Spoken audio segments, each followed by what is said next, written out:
बस अब आवाज नहीं आनी चाहिए।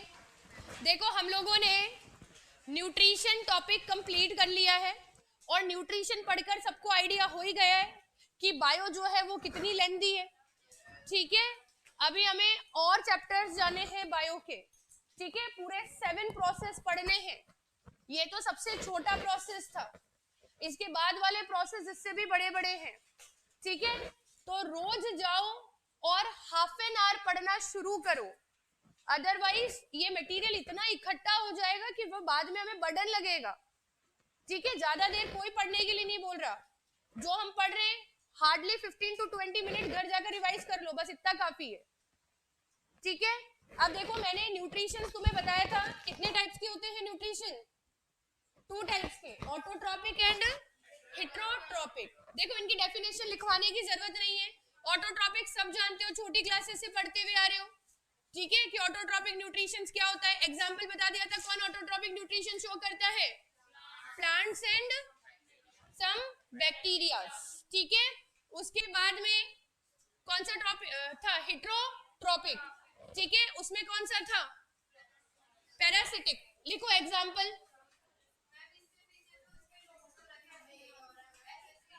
क्या?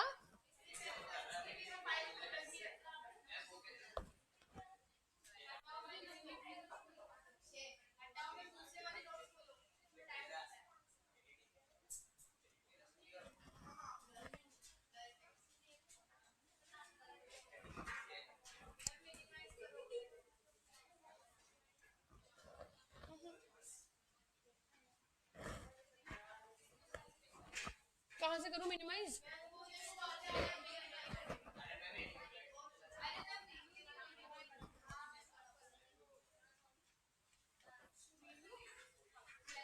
ठीक है, हेडिंग डालो फटाफट, example of.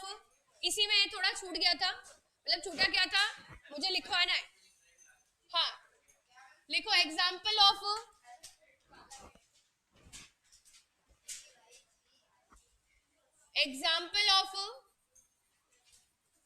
Parasitic nutrition. Parasitic nutrition, example of parasitic nutrition. Plants की बात करें तो कौन है प्लांट्स? कस्कुटा, अमरबेल भी बोलते हैं इसे। अमरबेल सुनिए, हर प्लांट्स के ऊपर ग्रो जाती है और उसको डिस्ट्रॉय कर देती है। और एनिमल्स की अगर हम बात करें, देखो ऐसे तो कई एग्जांपल्स होते हैं पर मैं वही लिख रही हूँ जो एनसीईआरटी में है। ठीक है, एनिमल्स की बात करें तो एक लाइज है, एक लीच है, जू और जोंक। ठीक है, एक हम बात करें टेपवर्म है, टेपवर्म एक माइक्रो ऑर्गेनिज्म है, और एक है liver fluke. Liver fluke. Raghav बकवास नहीं, पढ़ने में दिमाग लगाओ। ठीक है, ज्यादा बातें करोगे ज्यादा दिमाग खराब होगा, फिर पढ़ाई में नहीं लगेगा। ठीक है, अगर हमें पूछे कि भाई एक पैरासिटिक न्यूट्रिशन का एग्जांपल दो प्लांट्स में, तो किसका लिखना है? कस्कुटा। एनिमल्स का बोले तो लाइज, लीच, टैपवर्म और लीवर फ्लूक। Liver fluke. चलो नेक्स्ट लिखना है example of saprophytic nutrition. Definition लिखवाने की जरूरत नहीं है। सेप्रोफिटिक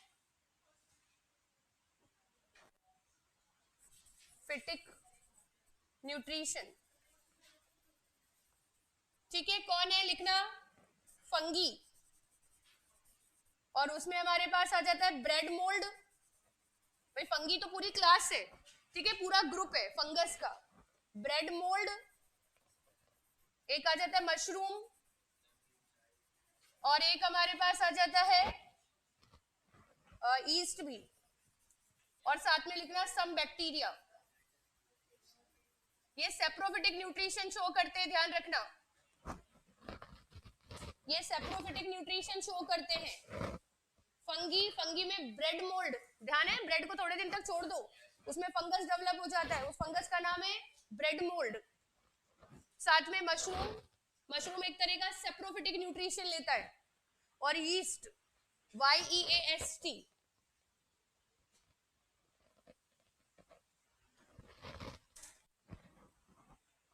ठीक है, सिम्बायोटिक का लिखो, नेक्स्ट लिखना है एग्जाम्पल ऑफ सिम्बायोटिक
पूरा न्यूट्रिशन टॉपिक कंप्लीट होता है। एनसीईआरटी की एक एक बातें हम लोग पढ़ चुके हैं, वेदर वो बॉक्स में है, कुछ कहां पर भी, कहीं पर भी है, सारी बातें हम लोगों ने पढ़ ली है।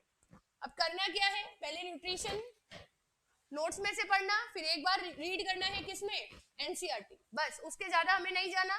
ज्यादा से ज्यादा क्या करना है, क्वेश्चन प्रैक्टिस, ठीक है। जब तक क्वेश्चन प्रैक्टिस नहीं करोगे टेस्ट लिखना नहीं आएगा, एग्जाम लिखना नहीं आएगा, ठीक है। एक बार नोट्स की रीडिंग करनी है, फिर किसकी रीडिंग करनी है, एनसीईआरटी। कोई ऐसा वर्ड लग रहा है एनसीईआरटी में जो हमने नहीं पढ़ा, उसे सर्कल करके मुझसे पूछना, ठीक है। वैसे हमने सब कुछ कंप्लीट कर लिया, क्लियर है। चलो नेक्स्ट हेडिंग डालो।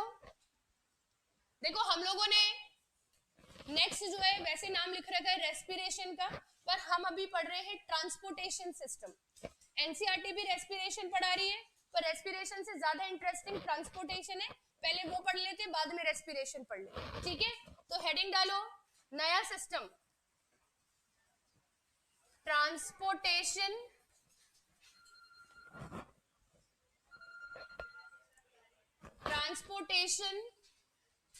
और सर्कुलेटरी सिस्टम।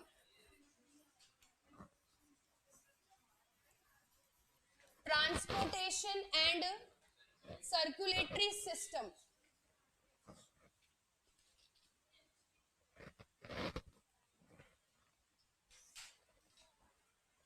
ठीक है। सेकंड सिस्टम पर आए हम लोग। इस चैप्टर में 4 सिस्टम्स पढ़ने हैं हमें, बाकी के जो और रिमेनिंग 3 रहेंगे उनको आगे वाले चैप्टर्स में स्टडी करना है। बस टोटल ये 7 लाइफ प्रोसेस ही हमारे 10th की बायो है। उसके बाद एक जेनेटिक बहुत छोटा सा चैप्टर है। अब देखो हम लोगों ने न्यूट्रिशन में ये बात पढ़ ली है कि खाना क्या हुआ, डाइजेस्ट हो गया। किसमें डाइजेस्ट हुआ, स्मॉल इंटेस्टाइन। हमने ये भी पढ़ लिया कि विली ने उसे क्या कर लिया, एब्जॉर्ब कर लिया। अब भाई खाने की जो रिक्वायरमेंट है वो हर ऑर्गन को, हर टिश्यू को, हर सेल को है। अब होगा क्या, ये जो ब्लड है इसका काम क्या रहता है, ये ब्लड इस डाइजेस्टेड फूड को बॉडी के ईच एंड एवरी पार्ट्स में क्या करता है, ट्रांसपोर्ट करता है। यही हमारा कौन सा सिस्टम है, ट्रांसपोर्टेशन सिस्टम, जिसे हम लोग सर्कुलेटरी सिस्टम भी कहते हैं, ठीक है। सर्कुलेटरी सिस्टम कहाँ काम आ रहा है, देखो अभी हमने पढ़ा डाइजेशन कंप्लीट हो गया स्मॉल इंटेस्टाइन में, विले ने उन्हें क्या कर लिया, एब्जॉर्ब कर लिया। अब विले एब्जॉर्ब करके रखेगी क्या उनको, नहीं ना, पूरी बॉडी में उसको क्या करेगी, सर्कुलेट करेगी, पूरी बॉडी में उसको स्प्रेड करेगी। तो वो काम विली का तो नहीं है, ठीक है। किसका काम है, ब्लड का। विली करेगी क्या, एब्जॉर्ब करने के बाद में सारा डाइजेस्टेड फूड किस में डाल देगी, ब्लड में।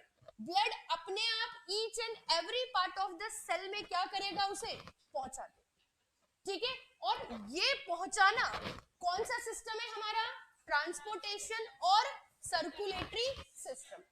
अगर हम बात करें ऑक्सीजन की, ठीक है, हमने सांस ली, ठीक है, हम ब्रीथ कर रहे हैं, किसकी हेल्प से करा, नोज, रेस्पिरेशन में पढ़ेंगे, ठीक है। उसके बाद में ब्रीथ किया गया, ऑक्सीजन कहां पर आ गया, लंग्स। अब लंग्स से उस ऑक्सीजन को अपने ऊपर कौन बैठाता है, ब्लड, और अगेन उसको बॉडी के ईच एंड एवरी पार्ट में क्या करता है, ट्रांसपोर्ट करता है, सर्कुलेट करता है। तो अगेन कौन सा सिस्टम है, सर्कुलेटरी सिस्टम। सारे सिस्टम एक दूसरे से क्या है, कनेक्टेड। डाइजेस्टिव सिस्टम ने खाने को क्या कर दिया, डाइजेस्ट कर दिया, इसका काम यहाँ तक खत्म हो चुका है। अब इस खाने को ईच एंड एवरी पार्ट में पहुंचाना है, तो वो क्या है, सर्कुलेटरी सिस्टम है। हम आगे इससे नेक्स्ट चैप्टर में पढ़ेंगे एंडोक्राइन सिस्टम।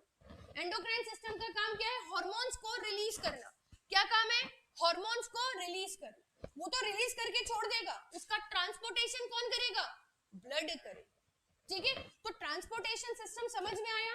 अगर हमारी बॉडी के किसी एक पार्ट से दूसरे पार्ट में कुछ भी चीज ट्रांसफर होनी है, तो वो कौन से सिस्टम के अंदर स्टडी किया जाता है, ट्रांसपोर्टेशन और सर्कुलेटरी सिस्टम। अब हमने देखा था कि हमने हमारे डाइजेस्टिव सिस्टम को 2 पार्ट्स में डिवाइड किया था। सबसे पहले हमने पढ़ी थी एलिमेंट्री कैनाल, फिर हमने पढ़ी थी डाइजेस्टिव ग्लैंड्स। इसी तरह से ट्रांसपोर्टेशन के अंदर हम किनको इंक्लूड करते हैं, तो लिखो it includes number first blood. किन किन के बारे में पढ़ेंगे हम लोग, ब्लड। सेकंड लिखना heart, and the third is blood vessels. इन सब की स्टडी की जाती है। और ब्लड वेसल्स अगेन हमारे पास 3 टाइप्स की होती है, आगे पढ़ेंगे। One is when, other is artery, and the third is capillary.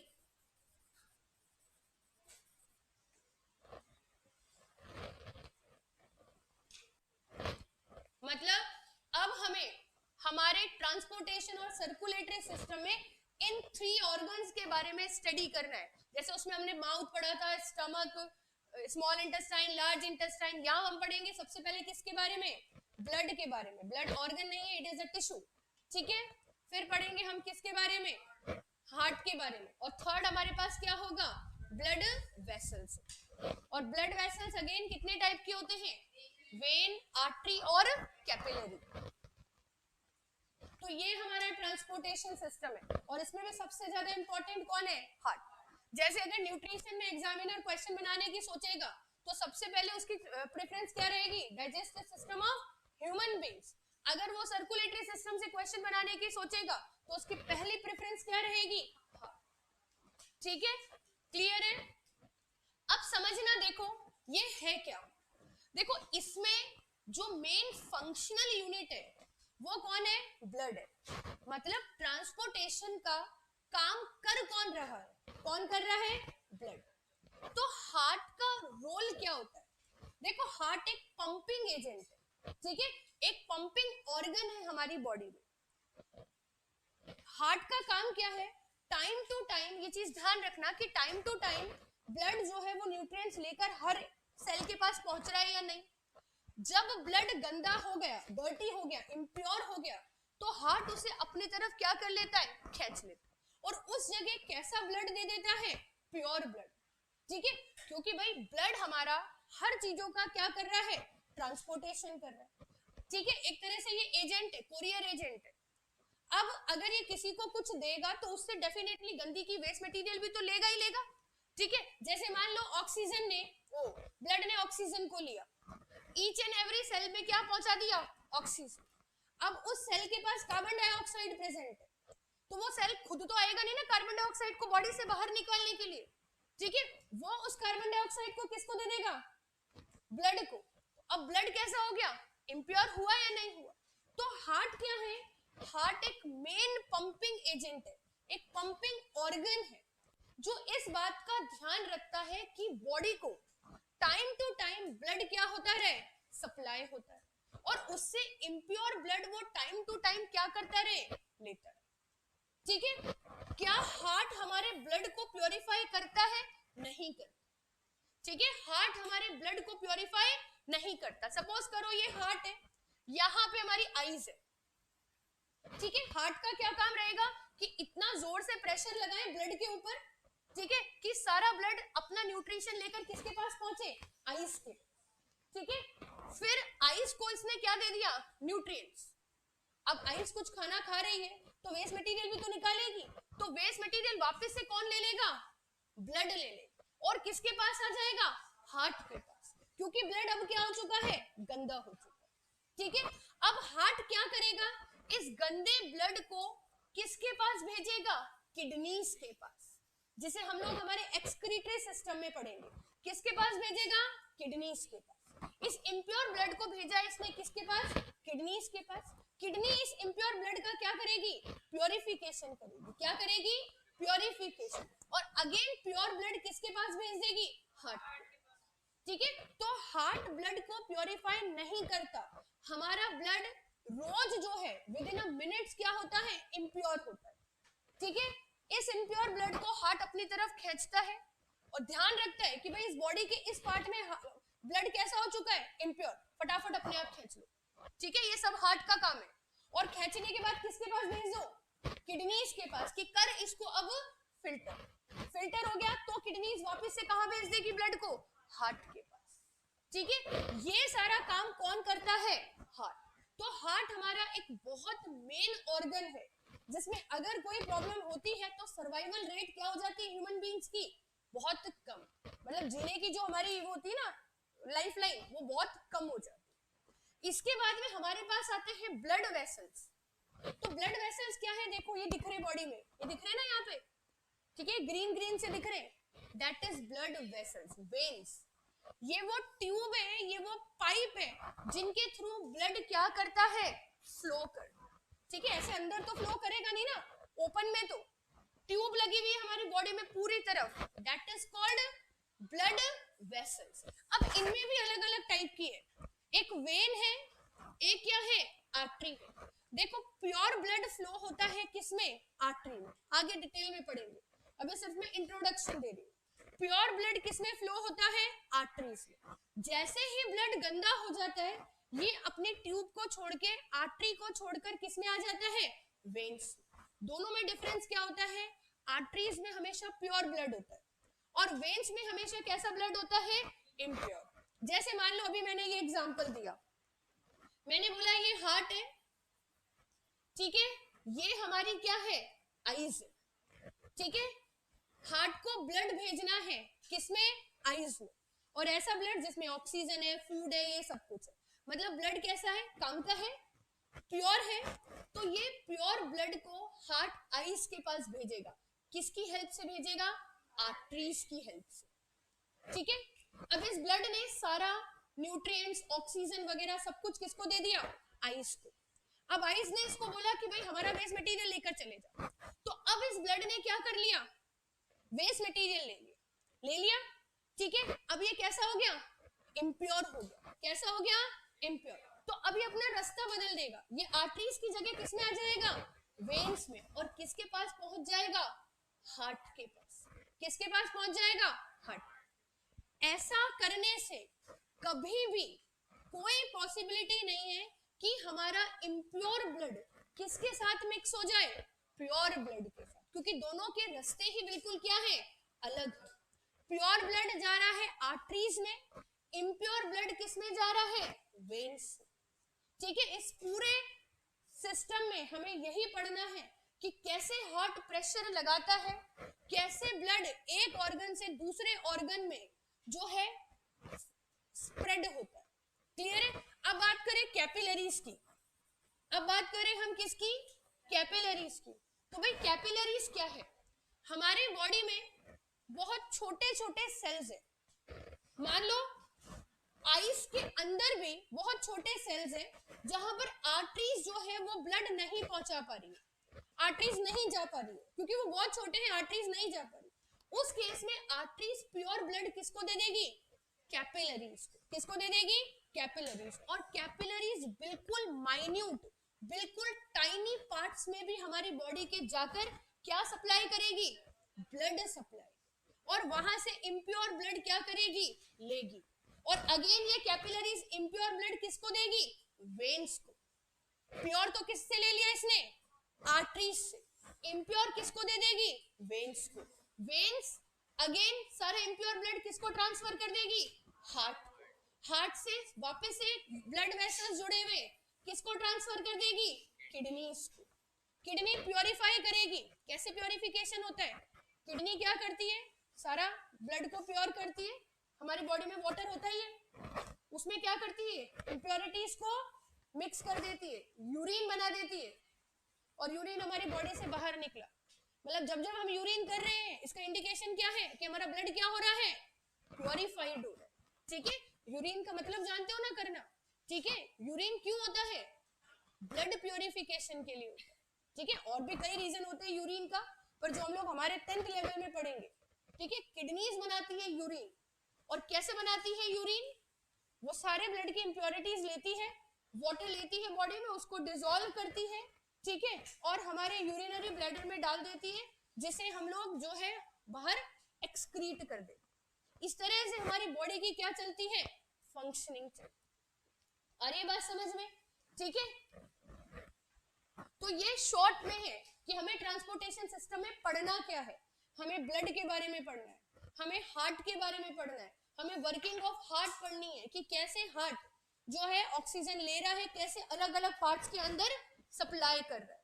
ठीक है, हार्ट में ऐसा क्या है कि वो ब्लड को इधर उधर क्या कर रहा है, पंप कर रहा है। साथ में हमें पढ़ने हैं ब्लड वेसल्स। ठीक है, कौन सी ब्लड वेसल्स कहाँ गई, कौन सा ब्लड सप्लाई किया। ठीक है, कैपिलरीज के बारे में क्लियर है। तो अब ट्रांसपोर्टेशन सिस्टम में हम किसको पढ़ेंगे, blood, heart and blood vessels. जबकि डाइजेस्टिव सिस्टम में हमने हमारे ऑर्गन्स पढ़े, जैसे mouth, oesophagus, stomach, small intestine, large intestine, rectum और एनस। अब हम इन ऑर्गन्स की बात ट्रांसपोर्टेशन सिस्टम में नहीं करेंगे, क्योंकि वो क्या थे, हमारे डाइजेस्टिव सिस्टम।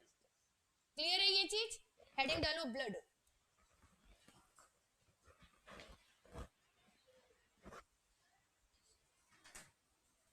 हेडिंग डालना ब्लड। देखो, ब्लड कोई ऑर्गन नहीं है, ये एक टिश्यू है।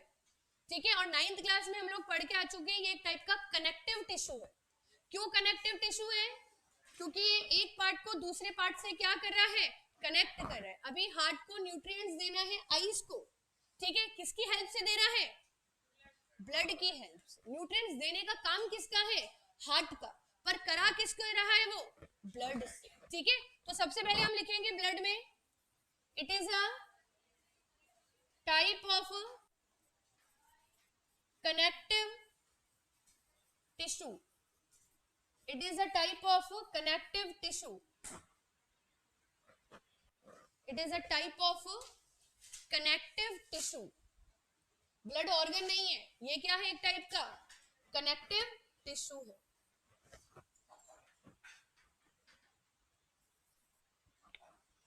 ठीक है, क्लियर है। अब समझना, देखो कभी भी बॉडी में कट लगा, ठीक है, ब्लड बाहर आता है, तो जो ब्लड बाहर आ रहा है ना, वो होता है प्लाज्मा। क्या होता है, प्लाज्मा। मैं प्लाज्मा टीवी की बात नहीं कर रही हूँ, और 9th क्लास में हमने जो केमिस्ट्री में स्टेट ऑफ मैटर पढ़ी है प्लाज्मा, ये वो नहीं। ठीक है, ये हमारे ब्लड के अंदर है, दैट इज कॉल्ड प्लाज्मा। ठीक है, कुछ मत लिखना, पहले समझना। देखो, ब्लड जो है उसके 2 पार्ट्स होते हैं। सबसे पहले होता है प्लाज्मा, और नेक्स्ट होते हैं ब्लड सेल्स। ब्लड सेल्स, ठीक है, ब्लड सेल्स अगेन हमारे पास में 3 टाइप के होते हैं। One is RBC, WBC and the third is platelets. ठीक है, अब ये है क्या, कट लगा बॉडी में, क्या बाहर निकला, ब्लड। दिख रहा है सबको निकलता हुआ, वो जो तुम्हें दिख रहा है वो ब्लड का कौन सा पार्ट है, प्लाज्मा। ठीक है, हमसे पूछे कि ब्लड का वो पार्ट जो हमें विजिबल है, दैट इज प्लाज्मा। हमें प्लाज्मा विजिबल है। इस प्लाज्मा में ऐसे इंसेक्ट्स की तरह फ्लोट करते हैं कौन, आरबीसी, डब्ल्यूबीसी और प्लेटलेट्स। और ये हमें हमारी नेकेड आईज से नजर नहीं आते। इनको देखने के लिए हमें किसकी जरूरत होती है? माइक्रोस्कोप। इसका मतलब मैं क्या कह सकती हूँ कि ब्लड जो है उसके टू पार्ट्स है, one is plasma and the other is blood sales. Plasma क्या है? जो लिक्विड पोर्शन है ना ब्लड का, वो क्या है? प्लाज्मा। उसके अंदर छोटे छोटे सॉलिड्स की तरह फ्लोट कर रहे हैं कौन? आरबीसी, डब्ल्यूबीसी और प्लेटलेट्स, जो हमें हमारी नेकेड आईज से विजिबल नहीं है। उन्हें देखने के लिए हमें क्या चाहिए होगा? माइक्रोस्कोप। इसका मतलब हमने 9th क्लास में पढ़ा था, क्या ब्लड हमारा कोलाइडल सॉल्यूशन नहीं है? जानते हो कोलाइडल सॉल्यूशन क्या होता है? ऐसा सॉल्यूशन जो हमें आंखों से देखने पे तो लग रहा है कि इसमें सब कुछ क्या हो चुका है? डिसॉल्व हो चुका है, पर माइक्रोस्कोप से देखेंगे तो पता चलेगा सब कुछ डिसॉल्व नहीं हुआ। तो ब्लड ऐसा ही है ना, अभी बाहर निकला, क्या तुम्हें ऐसा लगेगा कि ब्लड के अंदर कुछ पार्टिकल्स ऐसे हैं जो डिसॉल्व नहीं हुए? हमें तो रेड कलर का क्या लगेगा? बिल्कुल ट्रांसपेरेंट लगेगा, ठीक है। पर हमने उसी ब्लड को अगर माइक्रोस्कोप की हेल्प से देखा तो हमें उसमें क्या नजर आएंगे? आरबीसी, डब्ल्यूबीसी और ठीक है। तो लिखो ये बात, देखो blood is a type of colloidal solution. Blood is a type of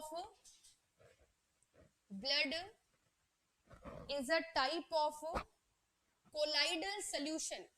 अगर 9th क्लास को हम रिकैप करें तो सॉल्यूशन 3 टाइप्स के होते हैं, one is true solution, other is the colloidal solution and the third is suspension. मैंने water लिया और उसमें शुगर को डिसॉल्व किया कंप्लीटली, कैसा सॉल्यूशन बना? ट्रू सॉल्यूशन, क्योंकि चीनी पूरी तरह से डिसॉल्व हो चुकी है वाटर में। आंखों नेकेड आई से देखोगे तो भी डिसॉल्व दिखेगी, माइक्रोस्कोप से देखोगे तो भी शुगर के पार्टिकल्स नजर नहीं आएंगे। ऐसा सॉल्यूशन ट्रू सॉल्यूशन। अब मैंने पानी में स्टार्च को डिसॉल्व किया, किसको? स्टार्च को। मैं उसको डिसॉल्व करूंगी, नेकेड आई से मुझे ऐसा लगेगा सारा स्टार्च क्या हो चुका है? डिसॉल्व हो चुका, पर माइक्रोस्कोप की हेल्प से देखूंगी तो पता चलेगा कि स्टार्च के पार्टिकल्स अभी भी पानी में डिसॉल्व नहीं हुए हैं। ऐसा कोलाइडल सॉल्यूशन। और मैंने वाटर के अंदर सॉइल सैंड को डिसॉल्व करा, लगेगा डिसॉल्व हो गई? नहीं होगी। ऐसा सॉल्यूशन सस्पेंशन, जो हमें आंखों से ही देखने पे पता चल रहा है कि मिक्सिंग प्रॉपरली नहीं हुई। तो ब्लड हमारा कैसा है? कोलाइडल सॉल्यूशन, ठीक है। एक हेल्दी पर्सन में, भले वो छोटा है बड़ा है किसी भी एज का है, एक हेल्दी पर्सन में 5 लीटर ब्लड होता है, ठीक है। Blood time to time destroy होता रहता है, टाइम टू टाइम बनता रहता है, ठीक है। तो लिखो नेक्स्ट लाइन से, a healthy person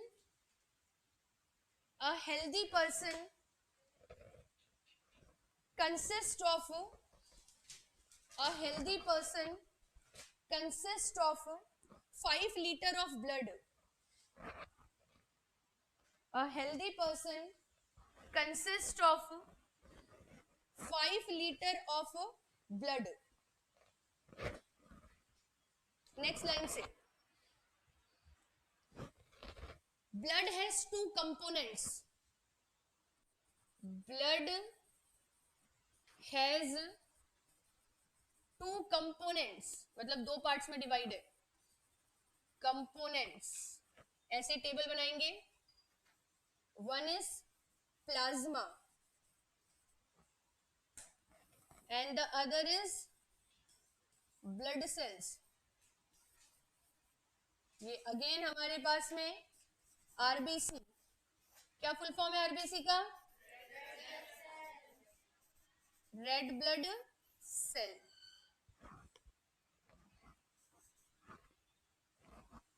red blood cell. और वैसे क्या नाम है? एरिथ्रोसाइड। ये याद नहीं करनी अब, आरबीसी कोई नहीं पूछेगा। आरबीसी क्या नाम है? आरबीसी का साइंटिफिक बायोलॉजिकल नेम क्या है?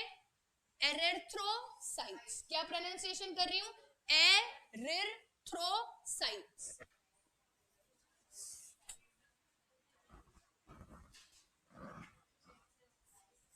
आरबीसी। इसका दूसरा नाम है एरिथ्रोसाइट्स, लिखो। ये नाम ध्यान रखने हैं अब हमें, ये बायोलॉजिकल नेम है। रेड ब्लड सेल्स तो ऐसे लोगों को ही पता होगा जिन्हें साइंस नहीं आती है।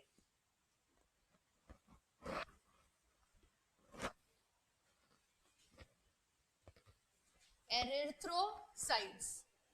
नेक्स्ट है WBC, फुल फॉर्म लिख लोगे अपने आप, व्हाइट ब्लड सेल्स। क्या नाम है इसका? ल्यूकोसाइट्स। क्या है? ल्यूकोसाइट्स। WBC का दूसरा नाम है ल्यूकोसाइट्स। और थर्ड क्या है, यहां लिख रही हूं मैं, प्लेटलेट्स। प्लेटलेट्स। क्या है इसका नाम? थ्रोम्बोसाइट्स। क्या है? थ्रोम्बोसाइट्स। थ्रोम्बोसाइट्स। ठीक है, क्या प्रोनाउंसिएशन है? आरबीसी है एरिथ्रोसाइट्स। ठीक है, WBC है ल्यूकोसाइट्स, प्लेटलेट्स है थ्रोम्बोसाइट्स। तो ऐसे हमारा ब्लड जो है उसके टू कंपोनेंट्स है, one is plasma and the other is blood cells. Blood cells again 3 types के हैं, आरबीसी और erythrocyte. WBC is equals to leucocytes, platelets is equals to thrombocytes. ठीक है, अगर हम बात करें तो 55% हमारी बॉडी में प्लाज्मा होता है। 5 लीटर है ना ब्लड, 5 लीटर का 55% कौन है? प्लाज्मा। और ओनली 45% क्या होते हैं? Blood cells. टोटल ब्लड का 55% कौन है? प्लाज्मा है, मतलब लिक्विड पोर्शन हमारा ज्यादा है। और 45% कौन है? आरबीसी, WBC और प्लेटलेट्स। और हम लोग जब इनके बारे में पढ़ेंगे तब इनकी काउंटिंग भी बताऊंगी कि एक मेल में आरबीसी कितनी होती है, एक फीमेल में आरबीसी कितनी होती है, एक मेल में आरबीसी और WBC और प्लेटलेट्स की काउंटिंग क्या होती है, ये मेल टू फीमेल वेरी करती है। ठीक है, क्लियर है यहां तक? तो क्या स्टार्ट किया हमने? हमारा ट्रांसपोर्टेशन सिस्टम, जिसे क्या बोला जाता है? Circulatory system. क्या पढ़ेंगे हम इसके अंदर? Blood, heart and blood vessels. Blood vessels कितने टाइप के हैं? 3। कौन कौन से? When, arteries and capillaries. ठीक है, वेन्स में कैसा ब्लड जाता है? इम्प्योर। आर्टरीज में प्योर, कैपिलरीज में दोनों प्योर एंड इम्प्योर। जहां आर्टरीज और वेन नहीं पहुंच पा रही है बॉडी की, ऐसी जगह कौन पहुंचेगी? कैपिलरीज। ठीक है, अब हम बात करें ब्लड की, तो ब्लड क्या है? ऑर्गन है, ग्लैंड है, टिश्यू है या सेल है? ये टिश्यू है। और कौन सा टिश्यू है? कनेक्टिव टिश्यू है, क्योंकि एनिमल टिश्यूज कई टाइप के होते हैं, हमने पढ़े थे 9th क्लास में। एपिथेलियल, मस्कुलर, कार्डिक, ठीक है, स्केलेटल, कनेक्टिव, तो ठीक है, एरियोलर, एडिपोस, ये कई टाइप के टिश्यूज होते हैं। तो ब्लड इसमें कैसे टाइप का टिश्यू है? Connective tissue. 9th क्लास पढ़ी थी, नहीं पढ़ी थी? तो हंसी क्यों आ रही है फिर? पढ़ी थी ना, पढ़ी थी ना सारी चीजें? ठीक है, चलो अब ब्लड कौन से टाइप का सोल्यूशन है? Colloidal solution. ब्लड के कितने कंपोनेंट्स हैं? 2, plasma and blood cells. Blood cells again RBC, WBC and platelets. एक हेल्दी पर्सन में कितना ब्लड होता है? 5 लीटर, जिसका 55% क्या होता है? Plasma, 45% blood. हेडिंग डालो प्लाज्मा।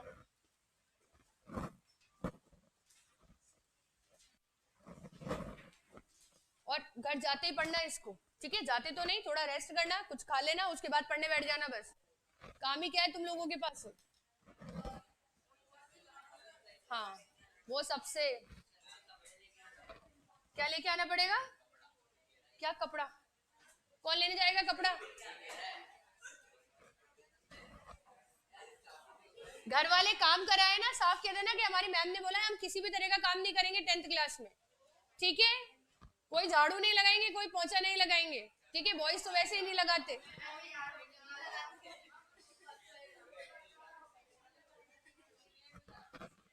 ठीक है, हेडिंग डालो प्लाज्मा। चलो, क्या है प्लाज्मा?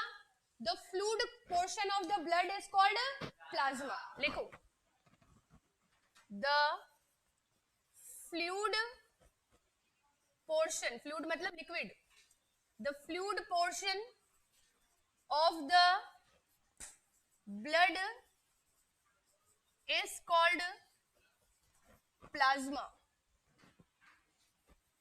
Is called plasma. क्या कलर है इसका? प्लाज्मा का कलर क्या होता है? येलो। प्लाज्मा का कलर कैसा होता है? येलो। पर हमारा ब्लड तो रेड है, it is because of haemoglobin. ठीक है, आगे पढ़ेंगे। आरबीसी में एक कंपोनेंट प्रेजेंट होता है, दैट इज कॉल्ड हीमोग्लोबिन। अब रेड और येलो को मिक्स करोगे तो ज्यादा ब्लड कैसे कलर का नजर आएगा? रेड का। येलो कलर आना पॉसिबल नहीं। ठीक है, तो प्लाज्मा क्या है? Liquid portion of the blood is called plasma. Next heading लिखो, फंक्शन ऑफ प्लाज्मा।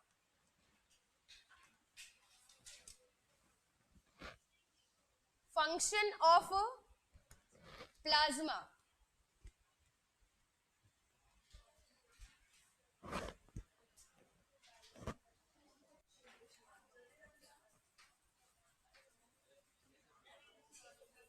क्या हुआ, क्या हुआ भाई, क्या हुआ?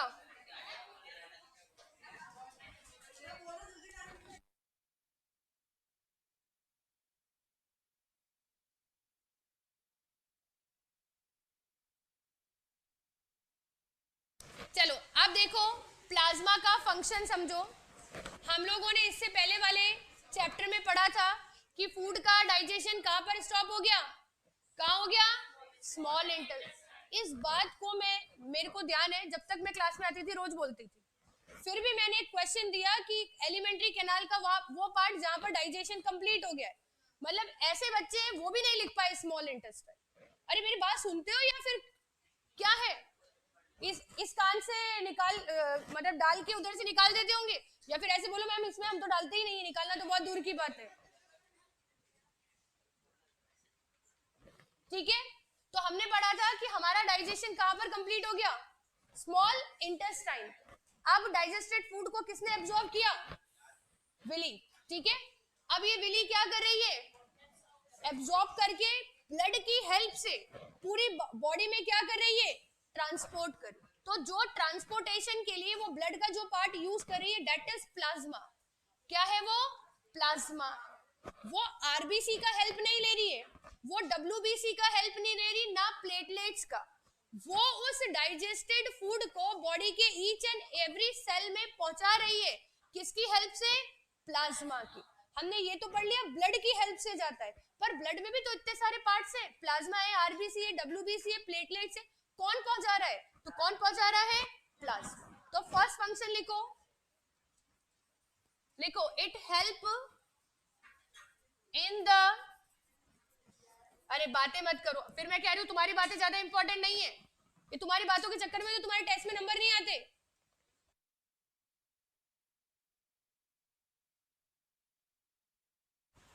ट्रांसपोर्टेशन ऑफ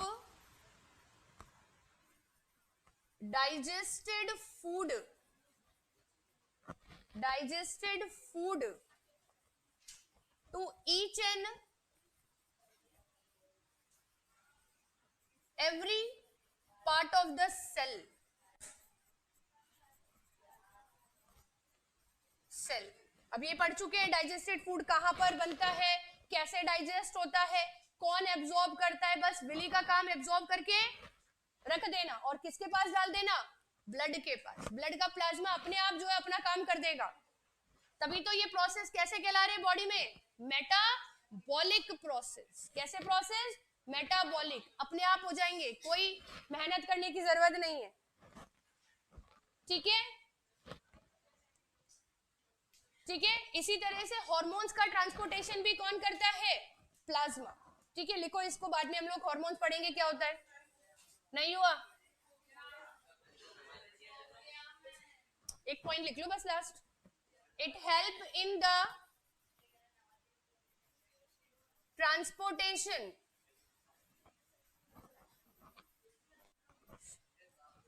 of hormones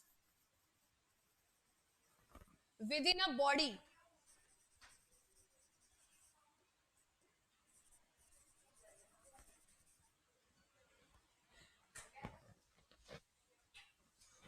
हो गया। ठीक है, बाकी हम लोग नेक्स्ट क्लास में पढ़ेंगे।